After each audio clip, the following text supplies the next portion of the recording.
मूकं करोति वाचालं पंगुं लंघयते गिरिं यत्कृपात्तमहं वन्दे परमानन्दमाधवम्। श्रीमन्मदनगोपालं वृन्दारण्यपुरन्दरं श्रीगोविन्दं प्रपद्येऽहं दीनानुग्रहकालकम्। वंशीविभूषितकरान्नवनीरदाभात् पीताम्बरादर्णबिम्बफलाधरोष्ठात् पूर्णेन्दुसुन्दरमुखादरविन्दनेत्रात् कृष्णात् परं किमपि तत्त्वमहं न जाने। नवजलधरवर्णं चम्पकोद्भासिकर्णं विकसितनलिनास्यं स्फुरन्मन्दहास्यं कनकरुचिदुकूलं चारुबर्हावचूलं कमपि निखिलसारं नौमि गोपीकुमारम्। भजन संसार का है। भजन का अर्थ क्या है? चिंतन संसार का, इच्छा संसार की वस्तुओं को प्राप्त करने की, अभिलाषा संसार के योगक्षेम की, सुख दुख संसार के वस्तुओं के आने जाने में, मन फंसा हुआ संसार के प्राणी पदार्थों में, और कभी भगवान को याद करें और करके यही कहेंगे कि जो हमारा संबंध है, प्राणी पदार्थ हमारे हैं, ये बने रहें और बढ़े, इनसे हमारा में कभी मन निकले नहीं। ये प्रार्थना करें, चाहे शब्द ये न हो, भाव से करें तो रास्ता बंधा हुआ है। तो उसका उपाय का रास्ता खोलने का। मुह्यंती अपाय न, जो नहीं पी रहे वो तो होते हैं मोहित, मुग्ध, मोहित हो ही रहे हैं। और उस मोह से छूटने के लिए इस मधु का कोई पान करे। श्री गोविंद पदाम भोज मधु का, श्री गोविंद चरण कमल मकरंद का जो पान करे उसका मोह मिट जाता है। तो लोग पूछते हैं कि भाई मोह मिटने की दवा क्या है? बस ये दवा है, श्री भगवान के चरण कमल मकरंद का पान करते रहो, मोह नहीं रहेगा। चरण कमल मकरंद का पान, उसके लिए अपने मन को भ्रमर बना दो। अपना मन नित्य भ्रमर बन जाए और उस रस में इतना आसक्त हो जाए कि मरना भी भूल जाए। चाहे वो कमल उस कमल की भांति मुछता न हो तो मुछता भी हो कहीं, तो समझिएगा तो इसी में रहना है, इसी रस का पान करना है। भले ही हाथी आवे मीच डाले, कोई परवाह नहीं। अभी मैं आया तो स्वामी जी महाराज जो गा रहे थे, बड़ा अच्छा लगा मुझे। अंतिम मतलब देर से आया, वो बस थोड़ी सी रात रह गई है। अब समय जो है नहीं रहा ज्यादा। मैंने हम लोगों की तो बात क्या है, कलयुग में आजकल 60 वर्ष के ऊपर जो हो गए वो तो मुफ्त में जीते हैं।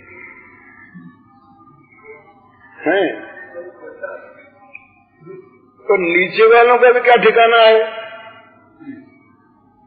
न मालूम कब मौत आ जाए, तो बस वो रैन बीती ही है, अब समय नहीं है। मनुष्य को हमेशा ये मानना चाहिए, हमेशा, चाहे कितनी छोटी उम्र में हो, इस समय नहीं है। न मालूम अगला क्षण मृत्यु का हो, इसलिए और सब बातों में विलंब कर जाए और कोई काम न हो संसार का तो हज नहीं है। असल में काम तो दूर रहेंगे ही, पूरा काम करके जगत का मरना ये सहज नहीं है। जगत के काम तो अधूरे रहेंगे ही, इन्हें तो अधूरे छोड़कर ही जाना पड़ेगा। इसलिए ये अगर अधूरे रह जाए कोई काम, कोई नुकसान नहीं हुआ। और यदि ये काम अधूरा रह गया जो मानव जीवन में हो सकता है और कहीं नहीं, तो बहुत बड़ा नुकसान।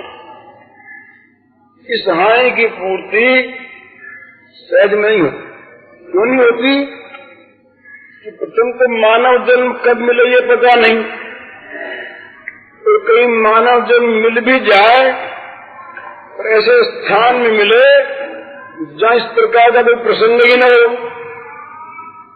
कोई देश है, एक टापू है, मैं देखा एक दिन पढ़ रहा था, छोटा सा एक टापू है, इस टापू में लोग रहते हैं मनुष्य, तो वहाँ मछलियां होती बड़ी बड़ी,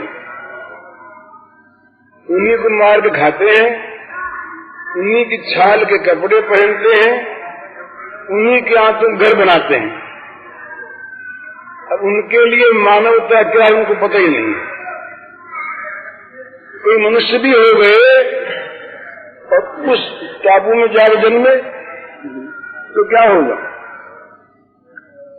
भारतवर्ष में जन्म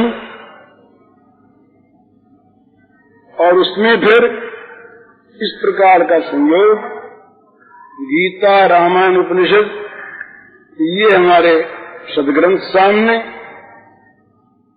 इतने पर भी अगर इस समय को हम लोगों ने खो दिया तो ये महती विनष्टि का है। ये बहुत बड़ी हानि है। इस हानि की पूर्ति कभी होती नहीं। इसलिए सबसे पहला काम जीवन में करने का यही है, इस काम के रहते हुए और काम करें, इस काम को करते हुए और काम करें, इस काम में सहायक बनाकर और काम करें, तब तो अर्ज नहीं है। और इसको छोड़ के और काम करें, इससे अपने मन को हटा के और काम करें, ये बहुत बड़ी हानि है। तो होना चाहिए कि हमारा मुख्य मन लगना चाहिए इस काम में। ये मैंने कल कहा था संक्षेप में, दो तरह के मन होते हैं। बोले भैया तो ऊपर के मन की बात थी, भीतर की बात ये नहीं। तो अब तक जो होता है ये भजन होता है ऊपर के मन से, तो जगत का चिंतन और काम होता है अंदर के मन से। उसमें तो मन का सच्चा भाव है, इसीलिए उसके होने न होने में सुख दुख होता है। आप बताइए, आप व्यापार करते हो और आपके व्यापार में घाटा हो जाए और दूसरी तरफ आप माला फेरते हो और माला न फेरी जाए, तो माला न फिरने में आपको कितना पश्चाताप होगा और घाटे में कितना होगा। अपने मन से सोचिए, माला न फिरी न सही, कल फेर लेंगे, परसों फेर लेंगे, और न फिरी तो भी क्या आपत्ति की बात है, न सही। अरे कौन सा घाटा होगा इसमें? हमारे घर से चला क्या गया? पर यदि हमने अपनी भूल से, गफलत से 100 रुपया खो दिया या 100 रुपये की कमाई, तो संभावना की नियम में आया हुआ नहीं था, हमारी संभावना की कमाई न हुई, अरे बड़ा घाटा हो गया, दुख होता है। तो जिसके न होने में, जिसके न होने की संभावना में दुख हो, जिसके होने पर होने की संभावना में सुख हो, उसमें तो हमारी है अंदर की बुद्धि, भीतर का मन, स्वाभाविक बात है। और जिसमें छूट जा न सही। हमारे स्वामी जी महाराज कहा करते हैं बड़ी सुंदर बात, बड़ी बढ़िया बात याद रखने की बात कि भाई नियम की माला फेर ली, संध्या कर ली, गायत्री की एक माला फेर ली, गीता जी के एक अध्याय का पाठ कर लिया, राम नाम के नियम की माला फेर ली, अब बोले आज का काम समाप्त हो गया, अब बाहर आगे बैठ जाओ। बाहर काम नहीं है, गप लड़ाते हैं, व्यर्थ की बात करते हैं, ताश खेलते हैं, सोते हैं। पर कोई कहे कि भाई माला क्यों नहीं फेरी, पर माला का काम आज तो हो गया, नित्यकर्म था ना, पूरा हो गया। दुकान पर जाके बैठते हैं, एक ग्राहक आ गया, 20 रुपया कमा लिया, 100 कमा लिया, 500 कमा लिया, फिर दुकान बंद करते हैं क्या? कभी मन में यह भी आती है कि आज का काम तो हो गया, अब कल कमाएंगे। इसका अर्थ क्या हुआ?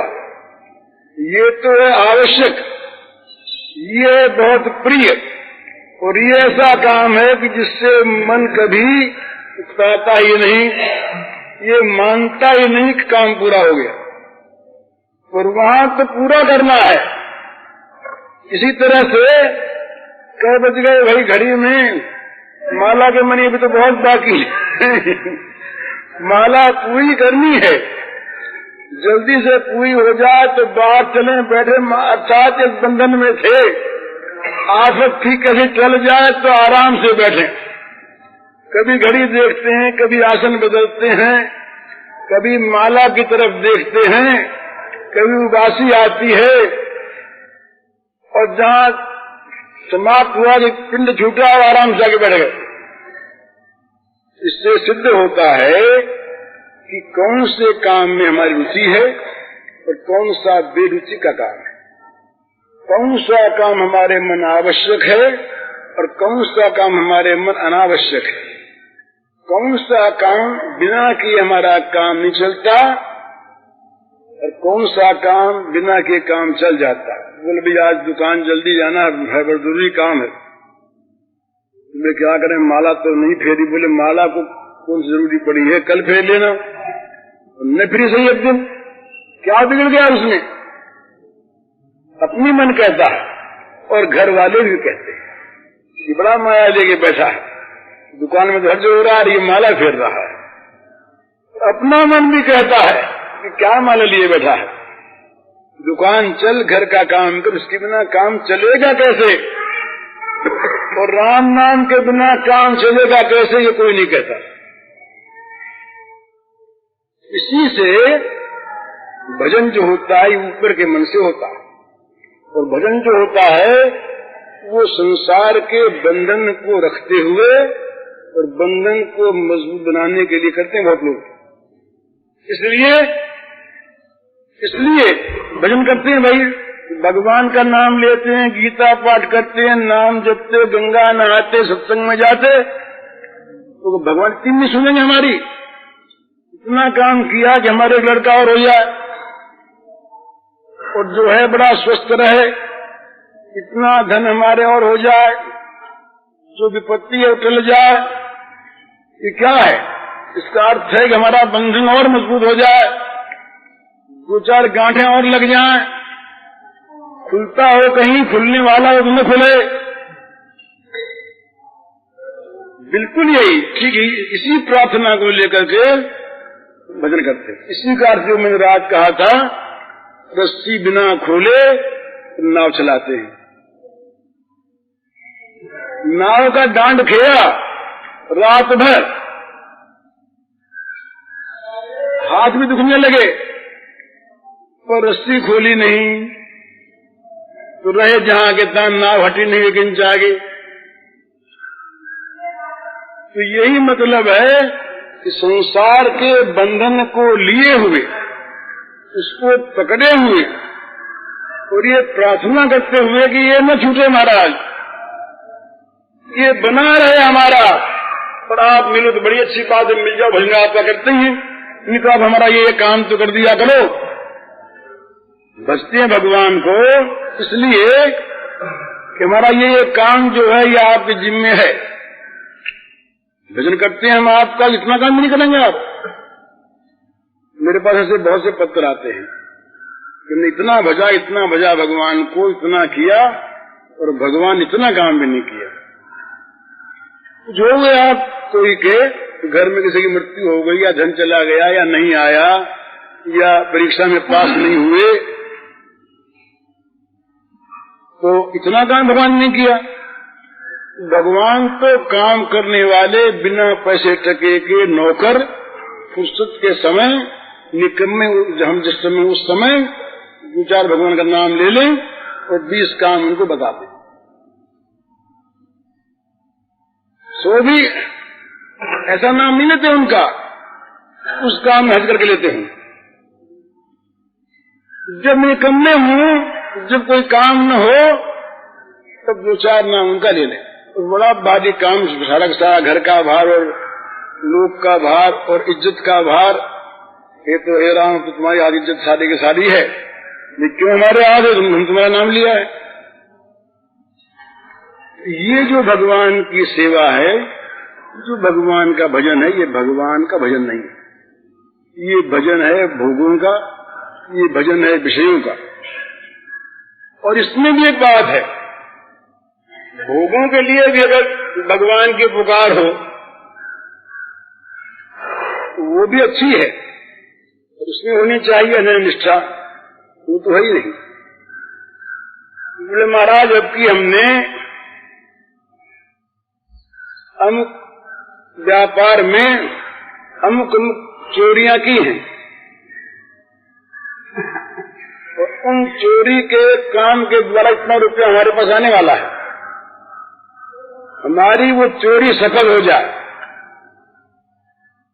वो चोरी का हमारा काम न पकड़ा जाए और वैसी चोरियां और करने का हमको सुविधा मिलता रहे, ये काम आप कर दिया करें। ये मैं सच कहता हूँ आपसे, ऐसी प्रार्थनाएं बहुत होती है, मैं जानता हूँ। मेरे पास भी ऐसी प्रार्थनाएं कराने के लिए लोग आते हैं, कहते हैं अपने जान में कि भाई वहीं हो जाए। तो भगवान पर तो निष्ठा है ही नहीं, निष्ठा पुण्य पर भी नहीं, पवित्र काम पर भी नहीं, धर्म पर भी नहीं, निष्ठा चोरी पर, निष्ठा पाप पर, निष्ठा बेईमानी पर।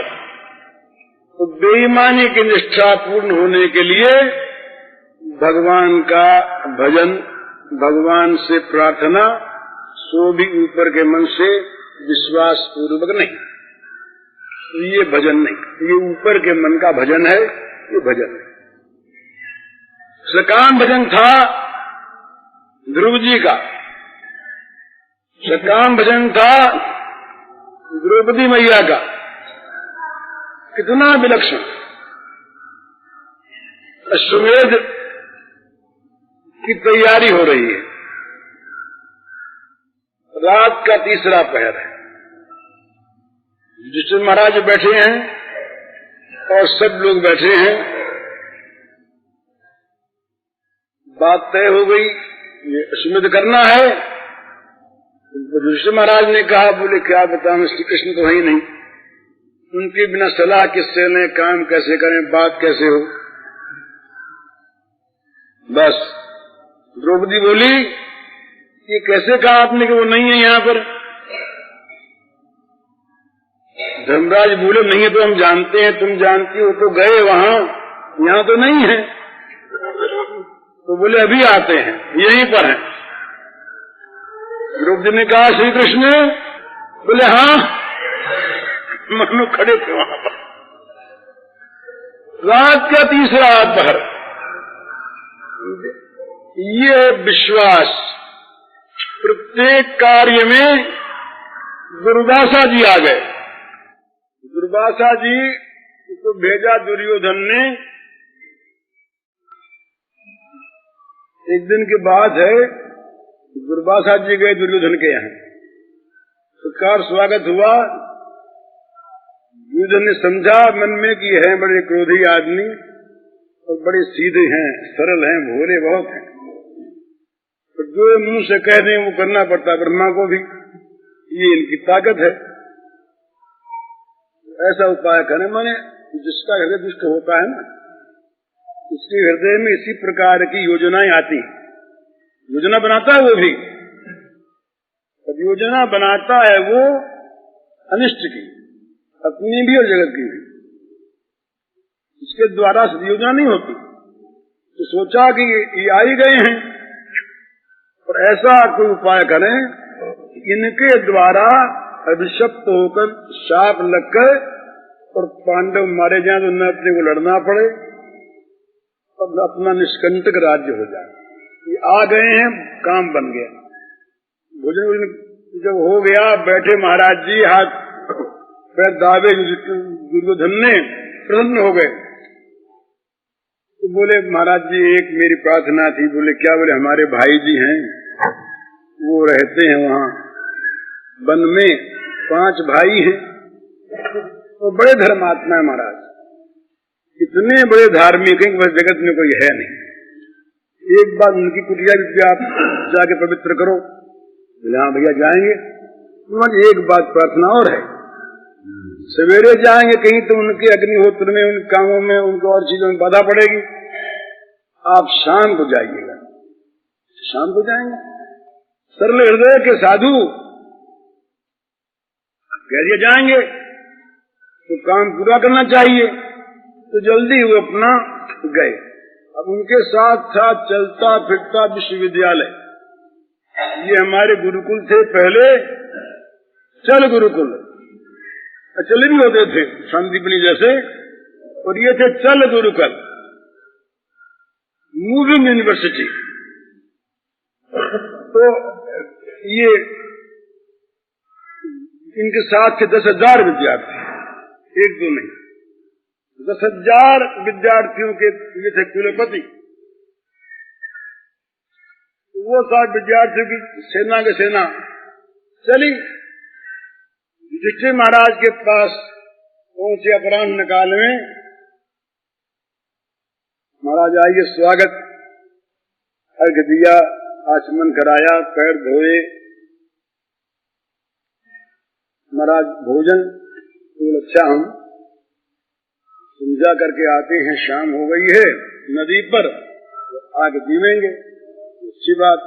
वो तो गए, इन्होंने पीछे से द्रौपदी को बुलाया। तो द्रौपदी क्या बात है? बोले महाराज मैं तो खा चुकी। सूर्य भगवान का वरदान था ये, तो उन्होंने पात्र दिया, जब तक द्रौपदी नहीं खाएगी तब तक उसमें से भले 1,00,000 आदमी आगे खा ले, ये रहेगा अटूट। द्रौपदी खा लेगी तो उस दिन और नहीं मिलेगा। द्रौपदी क्या करती, सबको भोजन कराने के बाद अतिथियों को, अभ्यागतों को तो बाट देखा करती। अपराह्न काल में खड़ी होकर के पुकारती बाहर, कोई भूखा हो, किसी को न चाहिए वो आ जा। तो दूर दूर के लोग आ जाते, तो रोज वहां भंडारा होता, एक दिन नहीं। दूर दूर के लोग आते, भाई वहां तो मिलेगा ही, और मिलता ही। तो द्रौपदी खा चुकी थी, महाराज मैं तो भोजन कर चुकी, अब तो सामान तो वहां ही नहीं, तो भंडार तो राज्य का ही नहीं। धर्मराज ने कहा क्या होगा, अब क्या होगा? द्रौपदी बोली अब क्या होगा, करते क्यों आप, मेरे श्री कृष्ण कहाँ गए हैं? धर्मराज ने कहा वो तो गए ना द्वारिका। बोले द्वारिका नहीं गए, याद श्री कृष्ण बचाओ, बस तैयार, मानो खड़े थे वहीं पर, तो आके बोले कि कृष्णा मुझे बड़ी भूख लगी है भाई, बड़ी भूख लगी है, कुछ खाने वाने को तो दो। द्रौपदी बोली भगवान खाने को तो नहीं है, इसीलिए आपका स्मरण किया है। अब ये खाने को लेकर के ही तो बड़ा संकट आ गया है।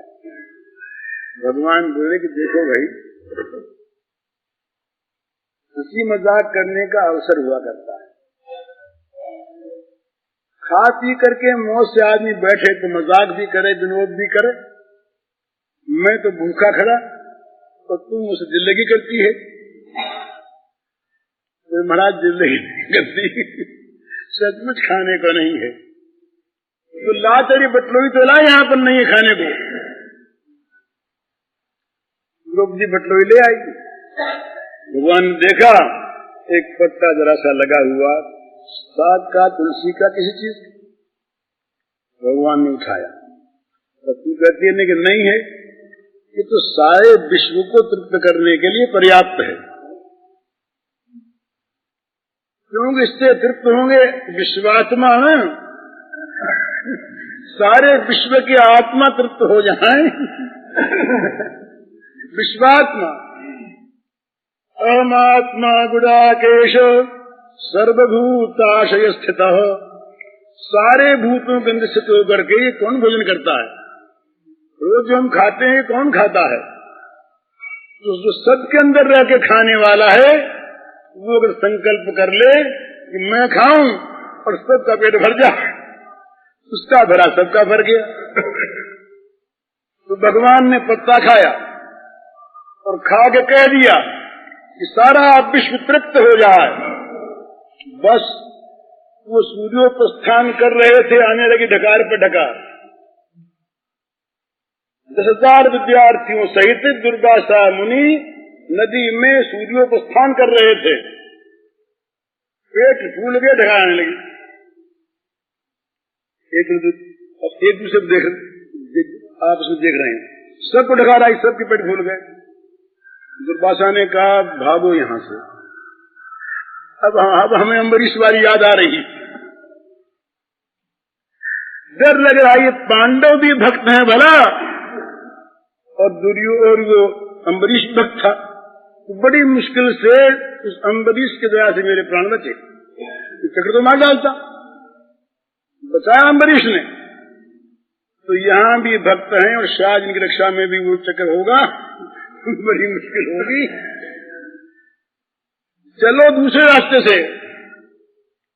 उधर भगवान ने कहा भीम से और सहदेव से, बोले जाओ, बुला के लिया।